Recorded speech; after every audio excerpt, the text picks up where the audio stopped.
Buonasera da Sicilia 24, i titoli del nostro telegiornale. Termovalorizzatori Sicilia ha pubblicato il bando di gara per la progettazione di fattibilità Catania e Palermo. Il presidente della regione: andiamo avanti con decisioni.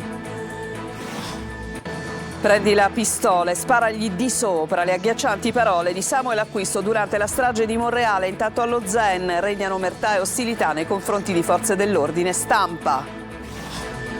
Armi clandestine, droga e munizioni nel quartiere Brancaccio a Palermo. I carabinieri arrestano 2 palermitani e sventano un agguato contro il gruppo di Falsomiele. Palermo, ospedale civico nella bufera per presunti casi di malasanità. 2 diverse inchieste amministrative saranno aperte sulle denunce del dottor Caronia.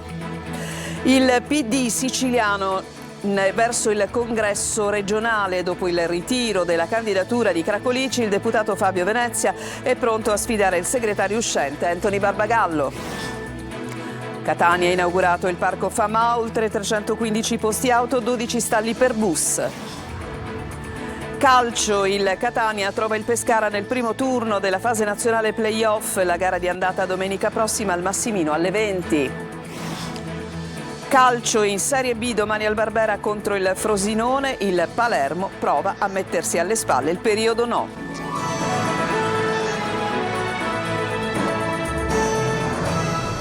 Bentrovati, sempre più vicini alla realtà, i termovalorizzatori in Sicilia. È stato pubblicato il bando di gara per la progettazione di fattibilità delle opere da realizzare a Bellolampo e nell'area industriale di Catania. Andiamo avanti con decisione, queste le parole del presidente Schifani. Francesco Triolo.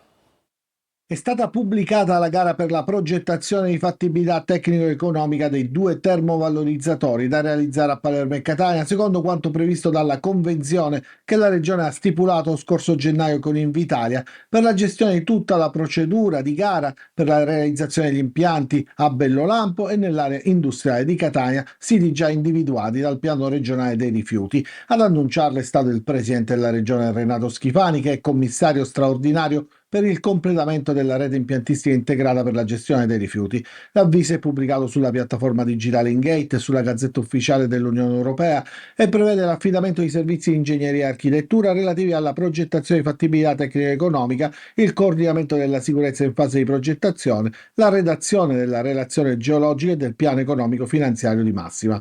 L'importo dell'appalto per la progettazione ammonta a quasi 22 milioni di euro. Le risorse complessivamente destinate alla realizzazione dei 2 impianti provengono dall'accordo per la coesione stipulato a maggio 2024 tra il presidente Schifani e il presidente del Consiglio dei Ministri Meloni e ammontano a 800 milioni di euro. Per il presidente Schifani è un altro passo avanti verso l'addio alle discariche ed evitare la costosa spedizione di rifiuti all'estero. Andiamo avanti con decisione. Le sue parole.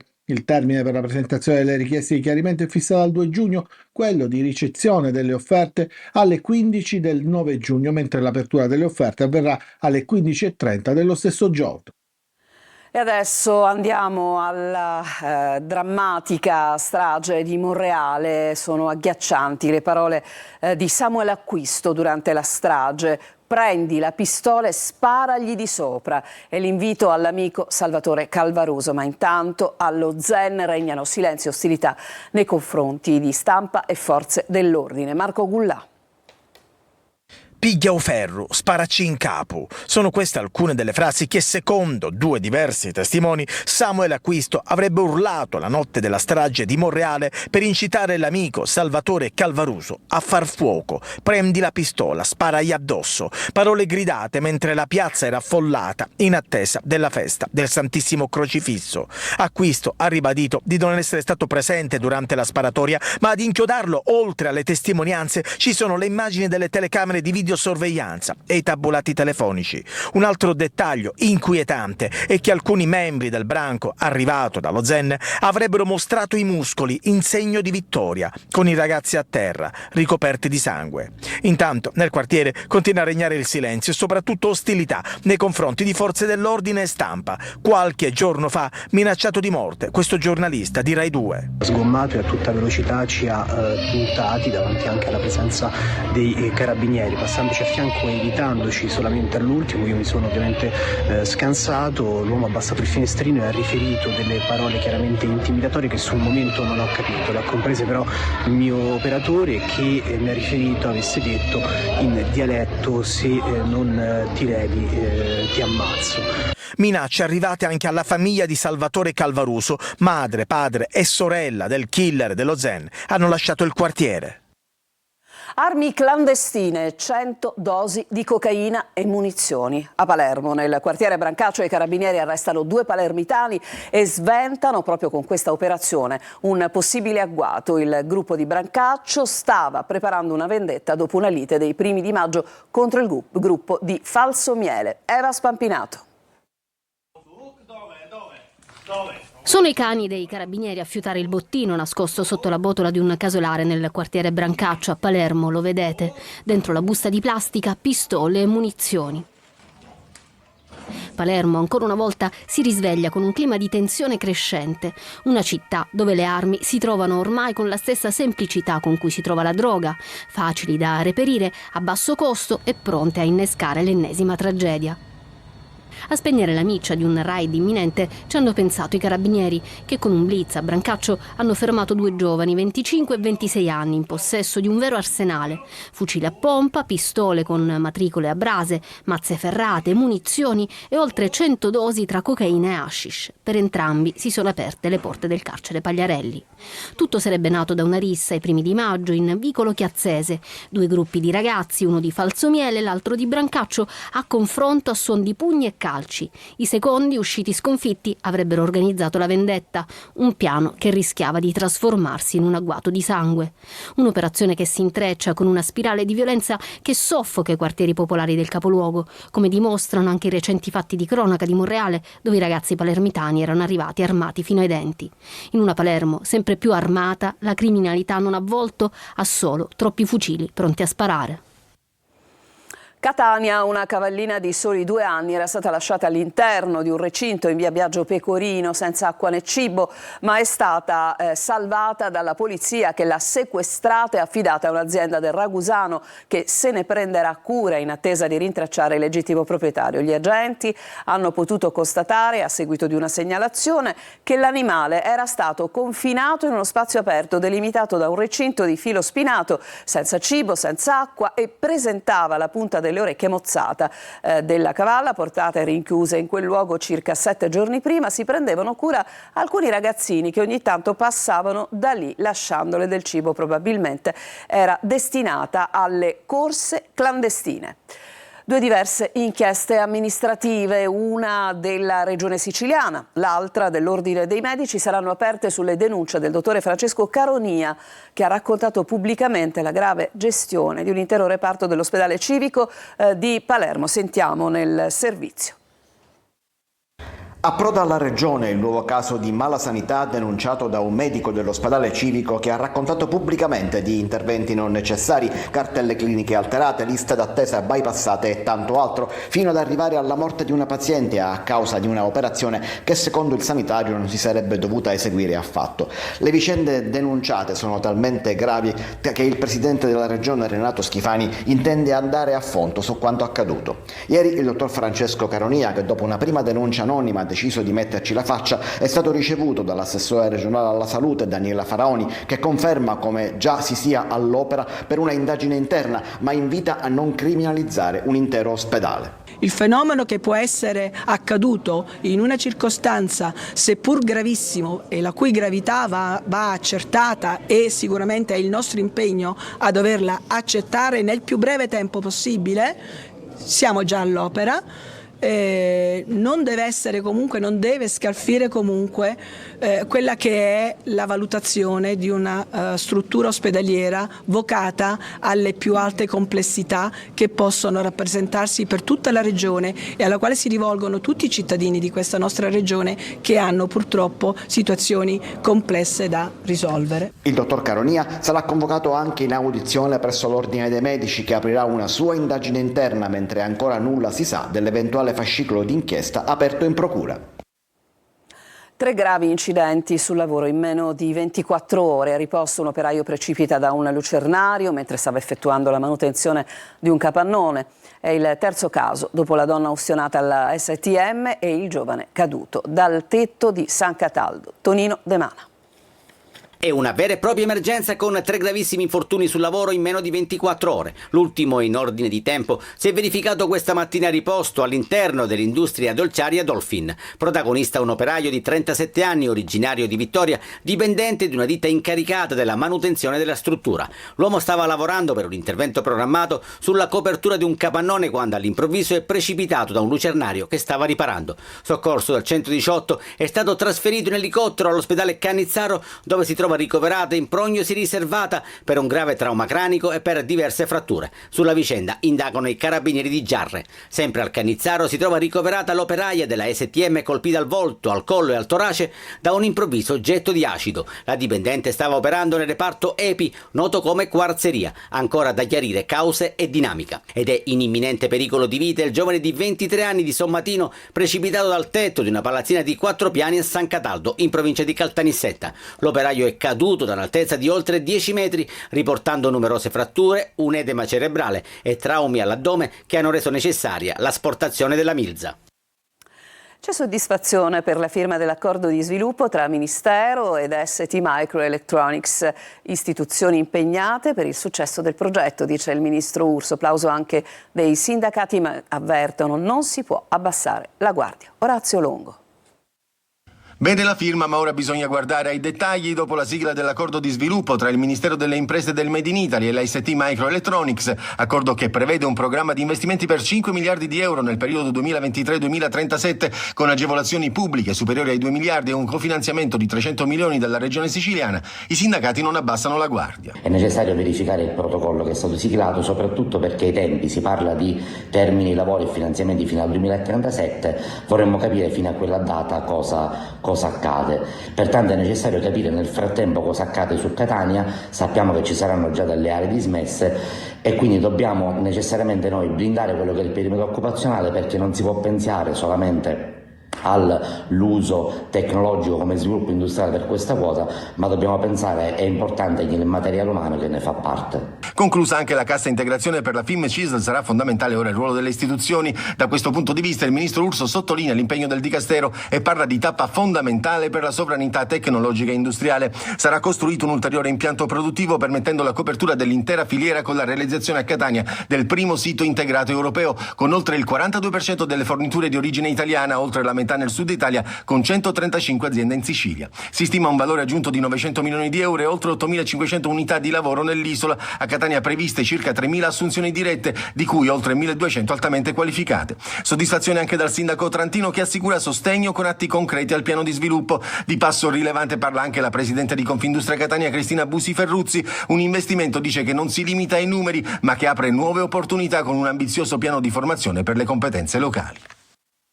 Profila un congresso regionale di scontro nel Partito Democratico siciliano. Nel fine settimana iniziano le assemblee. Tutto dovrebbe concludersi a metà mese. Dopo il ritiro della candidatura da parte di Cracolici, il deputato Fabio Venezia è pronto a sfidare il segretario uscente Anthony Barbagallo. Maglio Viola. È Fabio Venezia, deputato regionale ed esponente della corrente Bonaccini del PD, il probabile sfidante di Anthony Barbagallo per la guida del Partito Democratico in Sicilia. Dopo il ritiro della disponibilità da parte di Antonello Cracolici, presidente della Commissione regionale antimafia, e dopo l'accordo raggiunto fra l'uscente Barbagallo e la corrente Cooperlo che porta Valentina Chinnici quale candidato vice segretario proprio di Barbagallo, l'ipotesi Venezia sembra l'unica praticabile per una sfida a due.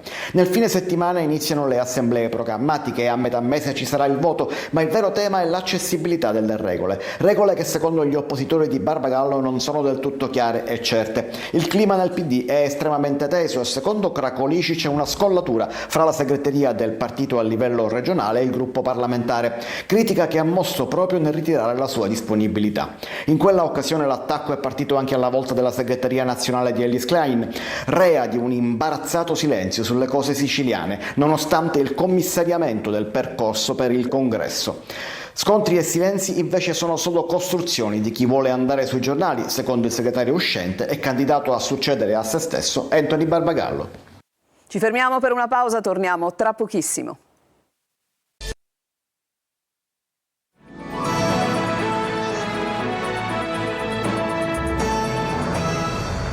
Siamo tornati in studio, inaugurato il parco Famà, svolta sostenibile nel centro di Catania, oltre 315 posti auto, 12 stalli per bus. L'area sarà gestita da AMTS. Tonino De Mana.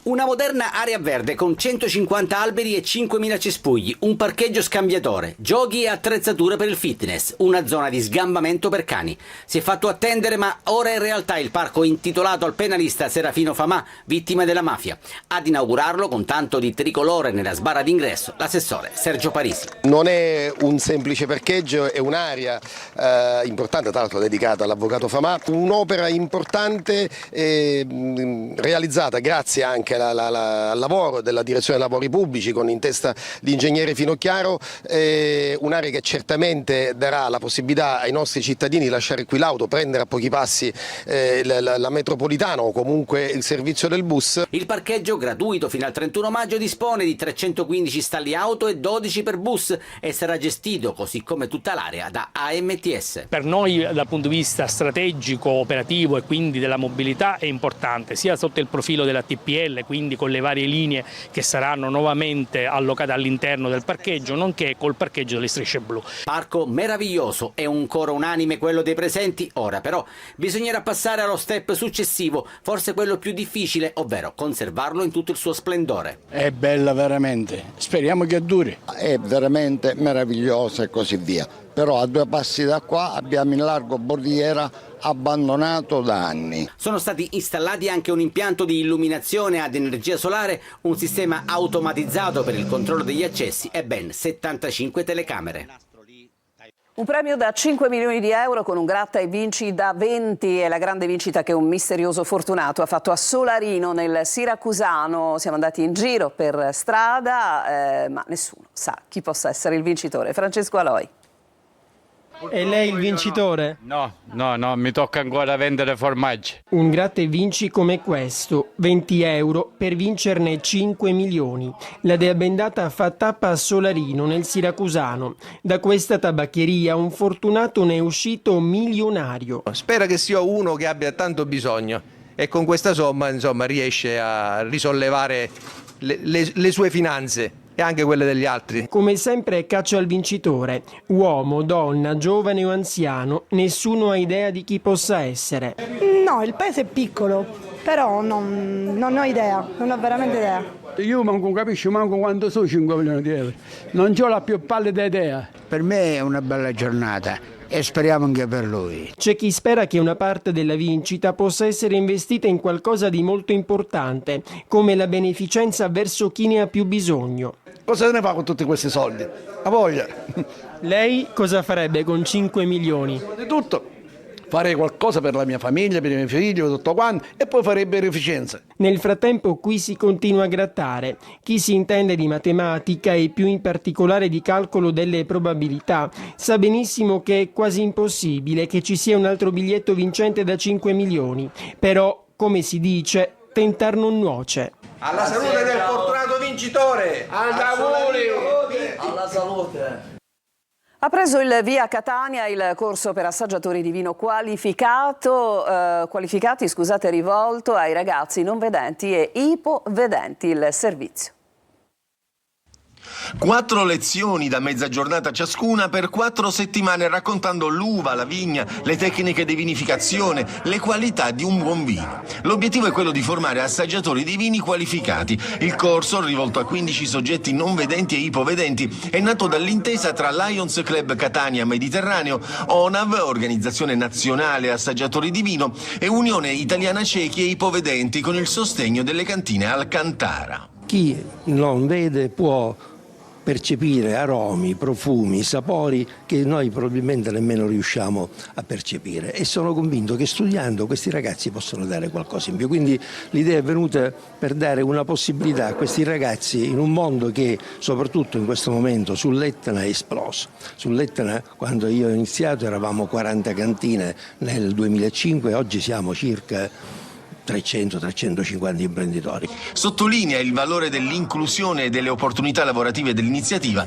Rita Puglisi. Lo sbocco lavorativo potrebbe essere sicuramente, ne parlavamo tutti quanti insieme, una bella occasione per i nostri giovani, e poi è indirizzato, diciamo, a tutte le persone che vogliono partecipare. L'inclusione è bella quando si è tutti quanti insieme, quando si può condividere uno scopo e in questo caso un'idea come questa. A supporto del percorso formativo saranno messi a disposizione audiolibri, materiali accessibili e testi stampati in braille. Le lezioni si terranno a Piazza Scamacca Mercato Urbano, nel cuore della movida cittadina. Ci fermiamo e poi rientreremo con il calcio.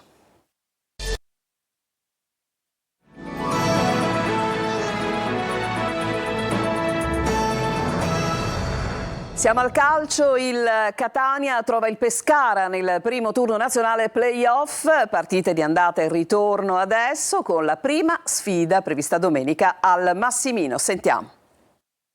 Sarà Catania-Pescara nel primo turno della fase nazionale dei playoff. Andata al Massimino domenica, ritorno in Abruzzo mercoledì 14. In grafica il tabellone completo delle 5 partite. In caso di parità dopo andata e ritorno accederanno al turno successivo le squadre con la migliore differenza reti nelle 2 gare. Se persistesse la parità passerà il turno alla testa di serie, cioè la squadra che gioca in casa il ritorno. Il Catania è arrivato a questa fase dei playoff dopo la vittoria con il Potenza, in cui è successo tutto nel finale. Protagonisti Dini e Inglese, entrambi fondamentali. Il primo para un rigore a Caturano e la successiva conclusione a colpo sicuro di Schimmenti. Il secondo, implacabile, segna la rete dell'1-0 che fa esplodere ancora il Massimino. Il Catania merita più degli avversari perché interpreta al meglio la partita pressando alto, recuperando tanti palloni e andando più volte alla conclusione. Già nel primo tempo sono protagonisti i portieri. Alastra mette una pezza sulle tante occasioni rossazzurre. Dini vola sulla conclusione di Petrungaro. Nella ripresa ancora il Catania mena le danze, stoppa, colpisce una traversa su cross di Raimo, poi ecco i 2 momenti clou. Celli colpisce con la mano, rigore per il Potenza che ha il match point in mano, ma Caturano lo fallisce, complice un grande intervento di Dini che poi si ripete sulla ribattuta di Schimmenti. Penso sia stato un momento abbastanza decisivo della partita e dopo che la partita che aveva fatto la squadra non era giusto, diciamo, che andare a casa così. Poco dopo ecco l'immancabile Inglese su perfetto cross di Dal Monte, il centravanti incorna di testa il suo 16° gol stagionale, già terzo nei playoff, e dalla qualificazione al Catania. Gli stessi protagonisti del gol sul finale di 10 giorni fa tornano anche al Massimino e condannano il Potenza. Momento verità per il Palermo che domani alla Barbera contro il Frosinone dovrà necessariamente vincere per mantenere la zona playoff. Oggi Dionisi in sala stampa. Sentiamo Marco Gullà. 180 minuti per blindare la qualificazione ai playoff. Ultime 2 giornate di campionato in cui il Palermo dovrà fare bottino pieno se vorrà raggiungere l'obiettivo minimo, ovvero giocare ai playoff. Oggi vigilia di match, domani al Barbera arriva il Frosinone, poi martedì sera, sempre in casa, i siciliani affronteranno la Carrarese. Palermo che è settimo con un solo punto di vantaggio sulla nona che è il Cesena, che domani giocherà sul campo del Cosenza, già retrocesso. La formazione di Dionisi ha il suo destino in mano, con 2 vittorie potrebbe anche sperare nel 6° posto, ma occorrerà svoltare dopo 2 sconfitte consecutive. Ci sarebbero tante domande, alle tante domande dovrei dare tante risposte. Conta il risultato, perché è inutile parlare delle prestazioni. Io parlo tante volte della prestazione, ma veniamo giudicati per i risultati. Quindi abbiamo ottenuto tanti risultati negativi, nelle ultime 2 partite 2 risultati negativi, e ci dobbiamo riscattare nella prossima. A cosa ci aggrappiamo? Ci aggrappiamo al fatto che rispetto a un po' di tempo fa abbiamo una situazione di classifica migliore, non è quella, l'ho già detto e ridetto, non è quella desiderata, non è quella voluta da me, dal gruppo squadra, dalla società. Poi Ampallo si è inceppato nelle ultime 3 gare, nessun gol e un rigore sbagliato. Domani però sarà lui a guidare l'attacco dei rosanero. Brunori trequartista assieme a Segre. Ceccaroni in difesa è ancora out. Di Francesco in vantaggio sul Lund. Frosinone alla ricerca disperata di punti per evitare la zona play-out. Domani al Barbera, fischio d'inizio alle 20:30. E con questo servizio si chiude questa edizione di Sicilia 24. Grazie a tutti per averci seguito. Buona serata.